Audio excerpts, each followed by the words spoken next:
What's up, everybody? It's Keefe from Ghost Cult Mag. Check out our brand new interview with Chuck from Simple Plan. Their new album, Harder Than It Looks, is out now.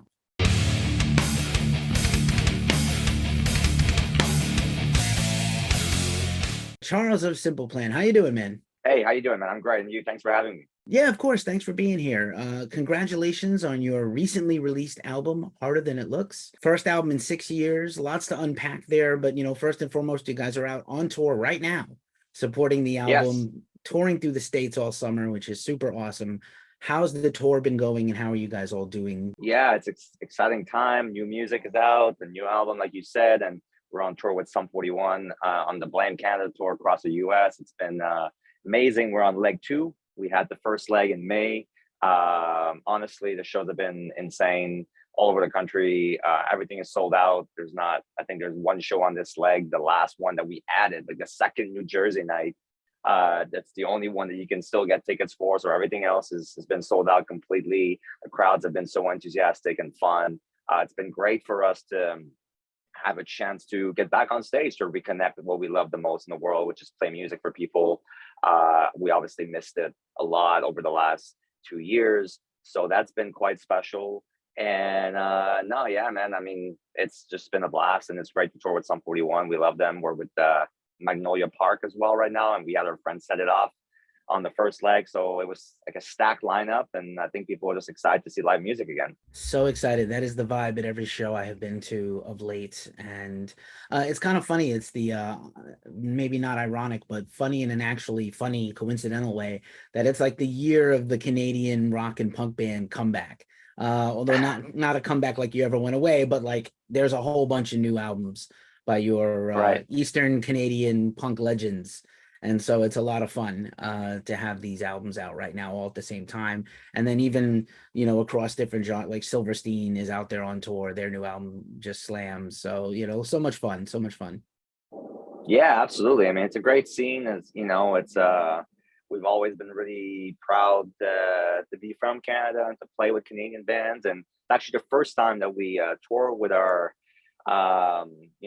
fellow Canadians, Sum 41, which is kind of crazy when you think about it. It's been 20 years. We have really parallel careers, so many things in common. So, I think we're seeing the two of us, the two bands, as sort of important figures in sort of the pop punk early 2000s scene. The fact that we had never really toured ever anywhere in the world is really incomprehensible. And I'm so happy that we're fixing that now. We're doing it, and fans are just loving the whole package. I think what's really special is that it's a co-headline, so we flip flop every night. So we close on one night, they close the other night, and what you really see in the crowd, and which is I think different than lots of other co-headlining tours out there, is that everybody stays till the end, no matter who's closing the show, what band is finishing the show. Every single fan stays. Nobody leaves after we're done or after they're done.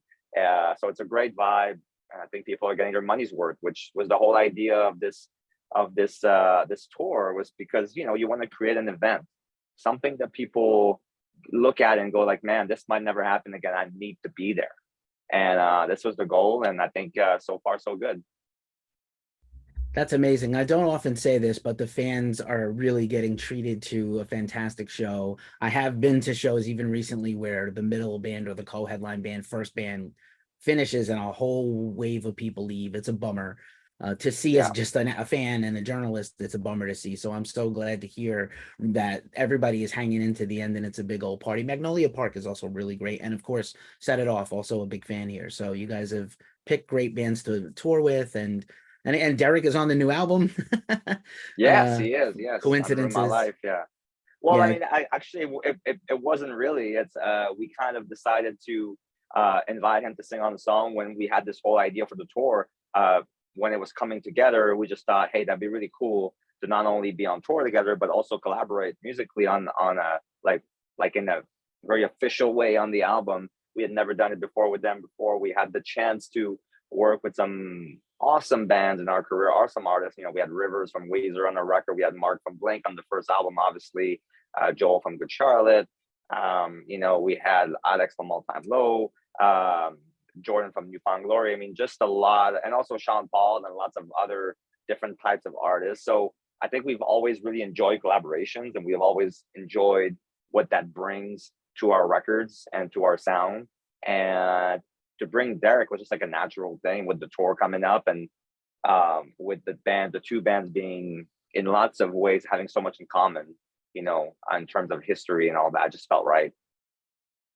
And also, and not, you know, I'm so glad you did that. You helped me with my segue to a future question. So I'm going to bring it in Mhm. now, which was about Perfect. collabs, and that you guys have always been so pro collab friendly. And you came around at a time when it was sometime, you know, just when there was a lot of free form sharing and a lot of bands crossing over and jamming on each other's albums was not always allowed in the decade before, where you could Sure. not really do it without lawyers or get permission. And you would always hear like, oh, we put this track out later because we couldn't get the rights or we couldn't let that guy sing on it or whatever.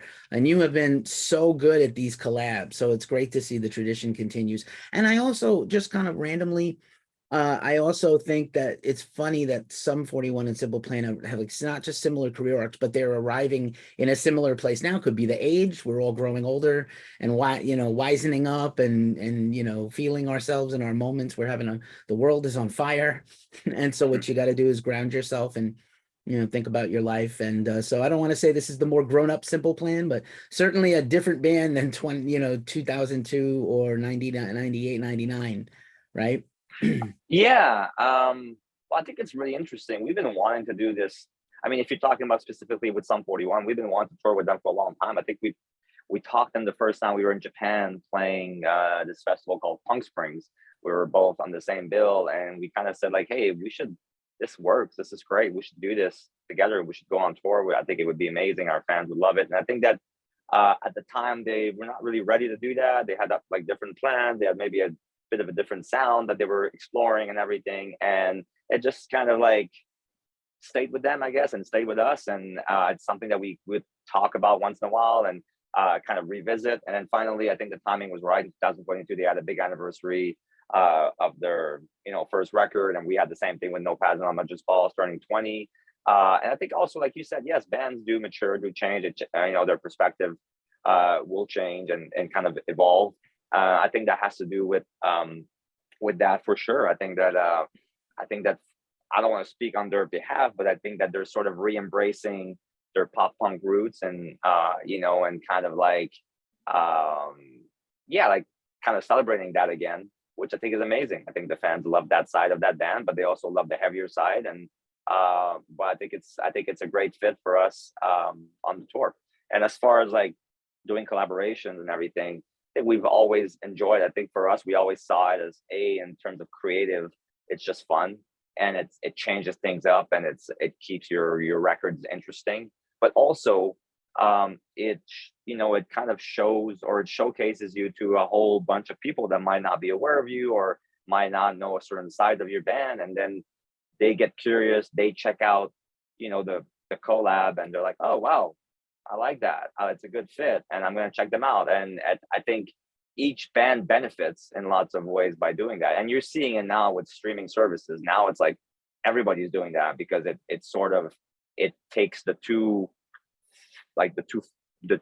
fan bases and kind of merges them together, and then you have more people streaming and listening, and it just makes sense. It's so hard right now to get people's attention, to make some noise, and to get people to realize that you have new music out. That often doing this collaboration, it just gives you it gives people one more incentive to actually take the time to listen and check out the new music. So that's I think that's why you're seeing like this resurgence of more collaborations, because people are realizing that this is good for everyone, and it's fun.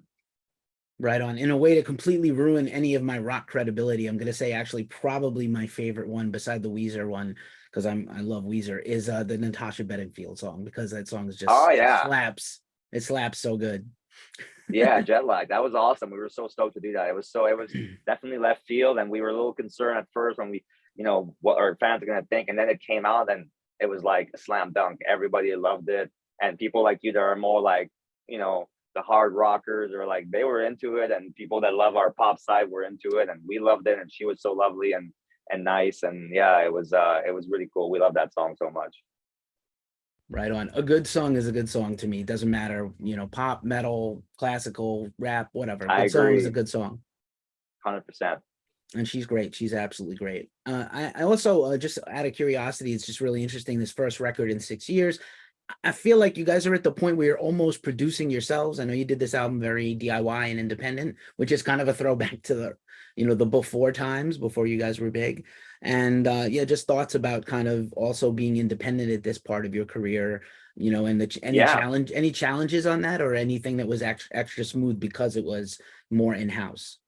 yeah. Well, yeah, it's an interesting question to answer. I think, well, first of all, we were with Atlantic Records for almost 20 years, I want to say, and they were amazing with us. We had a great run. It was fantastic. We achieved some incredible things with their help, and I think, to give them a lot of credit, we had always all the freedom that we wanted to have. We were never. I read a lot. Like, I read this book called Sellout, talks about like the major labels influence, and how a lot of people were. It was such a bad and bitter experience. And I would say, like, on our end, I would say the most of our like relationship or experience with our major label was actually extremely positive. They saw something they liked in us, and they let us do it, and they let us run with it, and they let us be ourselves. And I think that we were always it was always very key and important for us to maintain a lot of control, and actually all the control, and be involved in everything. And I think they respected that. They saw a band that knew who they were and knew what they wanted, and they thought that was the strength of the band, to know like their our own like identity, So I think it was really successful. It was really great. It came a time where it sort of felt like, for us, we were at the end of our deal, and it felt like, hey, it's time to explore something else. It's time to, be in the business of being completely in control of our own destiny, to be like owning our master, which we'd never done in our entire career. So it was exciting. It was also a bit scary because we had never done that. And I think the one thing that I suspected there was that it would be a lot of work. And sure enough, it has been. It's been liberating, it's been fun, but at the same time, it's been challenging because we had this huge machine behind us around the world. We had boots on the ground in tons of countries. And now it's basically just, and also we had, in a way, like, which is interesting, like, it's a different point, but we always had somebody that you could kind of disagree with, and you could be like, you could unite against. Like, if the label didn't like a song, we were like, well, I think in lots of ways it made the band even tighter, like, together, because, like, well, they don't get it. And, well, you had this sort of, like, this, not this enemy, but you had this common like foe, and now it's like it's just us. So it's like, if we have to decide the first single, or if we have to decide like what we're doing or how much money we're spending, like, there's nobody to fight with. It's just like the four of us. uh so I think it's a definitely creates a bit more challenges, and sometimes a bit of tension and everything. But overall, I would say it's been really positive. It's been empowering as a band, as artists, to do this differently. And I'm not sure what we're going to do in the future, but for this one, it felt right. And yeah, we're proud of the record. I think we A&R'd ourselves, like, literally just the band. We decided every song that went on, we decided, like, we had zero input from anybody outside of our little band. And I think we've always been our best A&Rs. We always knew what is a good song for Simple Plan, what is a good Simple Plan song. We always had very strong intuition and instinct when it comes to what our fans are going to love and what we love and what we should be doing and what's the next step for the band. So we're just leaning into that and embracing it, and it's empowering. It's been fun. I don't know if we're going to keep going like that for the rest of our career, but for now, it feels good. Amazing. Thanks for sharing that. There's a lot of stuff there to unpack, but really great. Thank Sorry. you. No, no, it's fantastic. That's exactly It what I was a wanted. lengthy response. I was curious, and I think our fans are curious, and I think your fans are curious. I think it's a great move, and no shade. Again, no shade to Atlantic. They're wonderful. We still work with them, and you may one day go back to a label, but they didn't do a lot for you. But I think we're also in an age. It's funny that you talked about streaming, and you guys have humongous streaming numbers, and streaming. The power of streaming as a sort of awareness engine for any band, even a popular one, to grow new fans, which is what you have to do. it's just really interesting. And you are really one of the streaming era bands. You came along right when Napster was still a thing, before Spotify and iTunes, and now and Apple Music and all these things. And now it's everywhere. But it's also interesting that vinyl has made a big comeback and physical merch is selling like maybe never before. The options and the availability, you guys have put out a lot of awesome 20th anniversary merch, like the skate deck recently. I'm pretty sure it sold out in like 5 minutes because it was only a handful. But you know, really great job with all that, kind of embracing the technology but also being plugged into what makes you a successful band.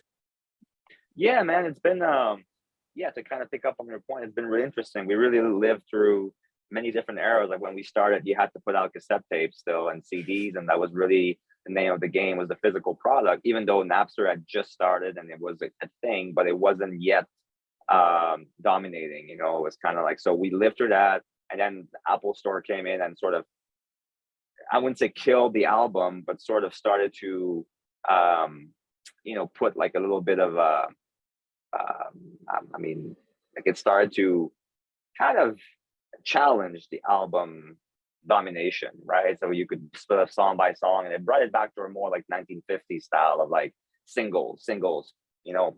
And then that went away somewhat, and then we've entered into like a streaming, like you said, and um, so we really lived through different things, and now vinyls are coming back, like you said. So we're doing that as well. And I think throughout our whole career is like we've always tried to just, whatever is happening, you can be the dinosaur that's complaining and that's trying to say, oh, the good old days were better. And sure, there's some truth to that. I mean, it was great to sell physical CDs and people had to listen to every song, and there was something about the having it in your hand that was tangible and that was special, and the artwork and everything. And there's a nostalgia for that.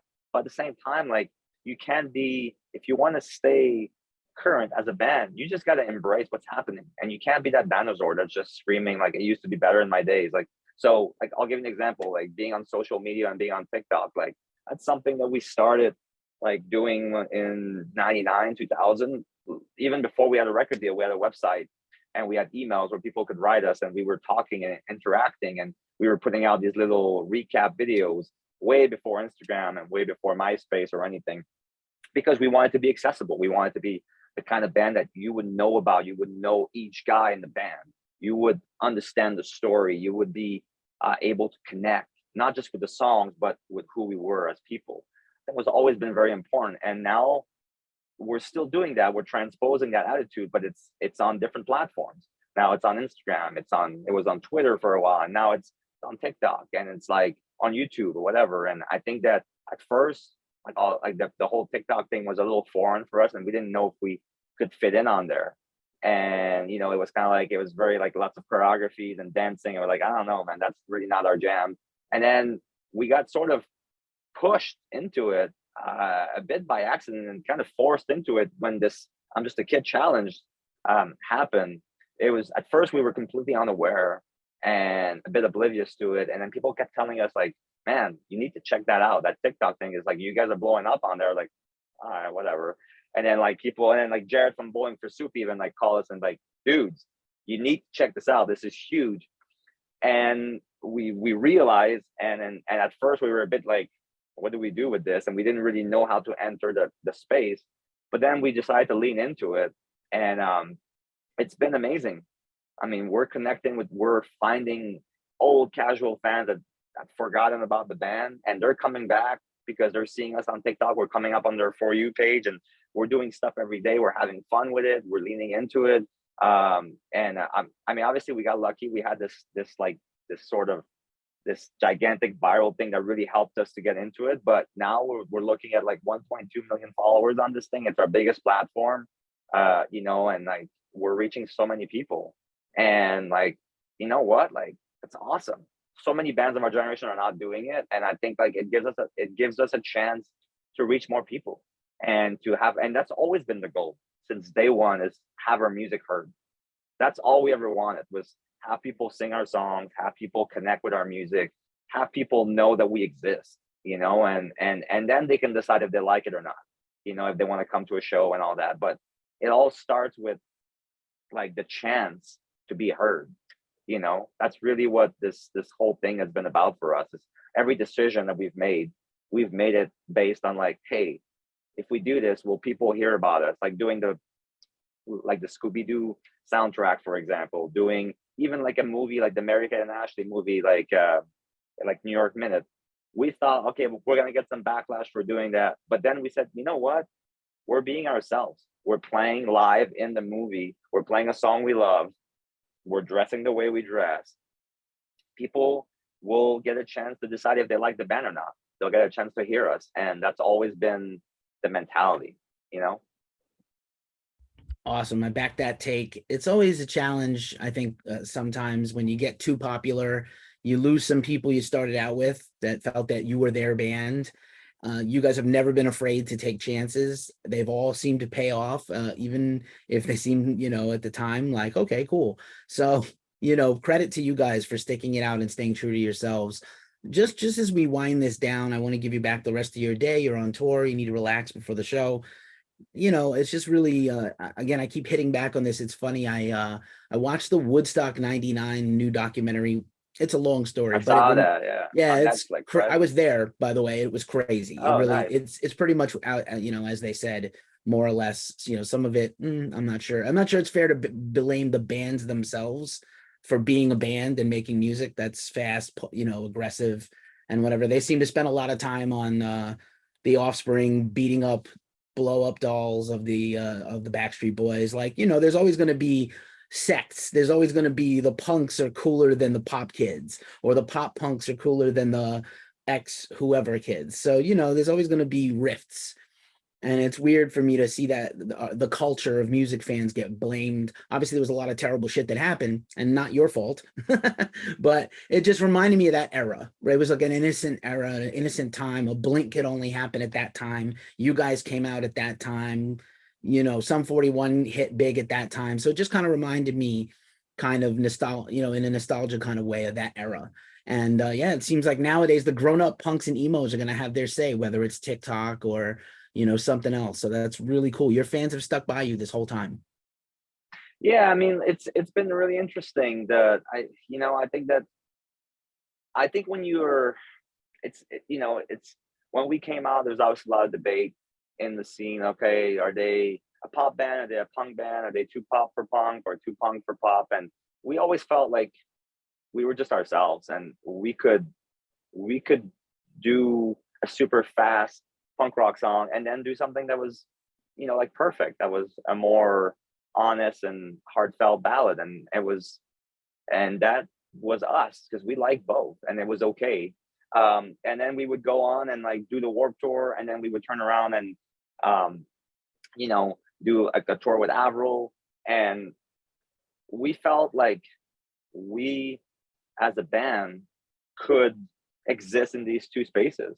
And I think there was it was controversial at the time, but I think we've made so many fans that maybe saw us for the first time when we opened up for Avril, for example, you know, and then it was kind of like the gateway drug. Like they saw that show and then they got into like all these other bands, and like they got into, like I don't know, like all these other Warped Tour bands and everything, and Sum 41 and all that stuff. And then they discovered maybe like Taking Back Sunday, and maybe they discovered My Chemical Romance and all that, and that's how they were introduced to this style, which I think is rad. But I think the one thing that happens when you stick around for 20 years and when you start to have that longevity is that the people that were maybe had strong opinions about you, they start to realize that, hey, these guys are here to stay, and you gain some credibility that maybe they didn't give you in the beginning.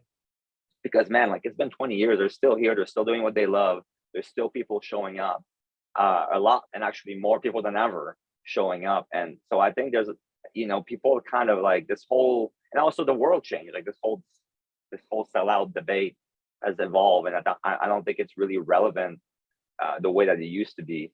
So it's really exciting. I think it's really cool to see that some of the stuff that people thought was maybe like cheesy or immature, whatever. Now it's like the Scooby-Doo song, for example. When we played live, it's huge now. People go crazy, like punk rockers are crowd surfing, and like it's and so it's been really interesting to see how things change. And I think for us, I think we've always stayed very like authentic, and that's been the key to where we're at, today. And I feel like I'm proud of our past, and I'm even more excited about the future. So it's a good time to be in Simple Plan. Word. Word up. That's a very good place to stop here. Charles, thank you so much for hanging out with us. I really appreciate it. Continue to have fun on the tour. Be safe more than anything else. Have somebody stay with your van and your bus and your gear, Jesus. Just keep doing what you do, man. We'll see you out here. We'll see you in Europe maybe this fall, wherever you do. You know it, man. Thank you so much for having me. Appreciate it. Take care. Thanks All for the hanging best. with Ghost Coat. We'll see you soon.